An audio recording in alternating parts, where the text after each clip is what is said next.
பெண்கள், தமிழ் பெண்கள் அப்படின்னு சொல்லி ஒரு நிகழ்ச்சி ஒண்ணு நடத்திருக்காங்க. பெண்களின் வாழ்வாதாரத்தை அழிச்சிட்டு பெண்களோட மானத்தை நடு தெருவுல சந்தி சிரிக்க வச்சுட்டு என்னையா பெண்கள் உரிமை தொகை பேசுறீங்க கேக்குறேன். அதுல வேற கலைஞர் மகளிர் உரிமை தொகை. ஏன் கலைஞர் வீட்டு சொத்துலயே குடுக்குறீங்க சொல்லுங்க. பெண்கள் அடிக்கப்பட்டு போலீசாரால அடிக்கப்பட்டு தரன்னு இழுக்கப்பட்டு அரெஸ்ட் பண்ணப்படுறாங்க. எதுக்காக? அவங்க என்ன டெரரிஸ்டா? என்ன தப்பு பண்ணாங்கன்ற? அவங்க என்ன டெரரிஸ்டா? தீவிரவாதிகளா?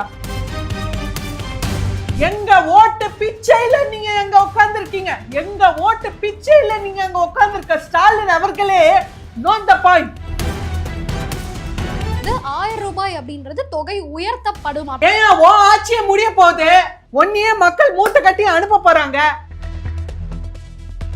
இன்னைக்கு தமிழ்நாட்டை குழி தோண்டி புதைச்சிட்டு சேகர் பாபு அவர்கள் நாக்குல நரம்பே இல்லாம வாய் கூச்சாம அங்கங்க டாஸ்மாக் வை. அவன் அங்க சம்பாதிச்சுட்டு அன்னைக்கு நாள் இந்த 200-300 சம்பாதிச்சுட்டு அந்த பணத்தை வீட்டுக்கு கொண்டு போக கூடாது. வீட்டுல இருக்க பொண்டாட்டி கிட்ட பிள்ளைங்க கிட்ட கொடுக்க கூடாது.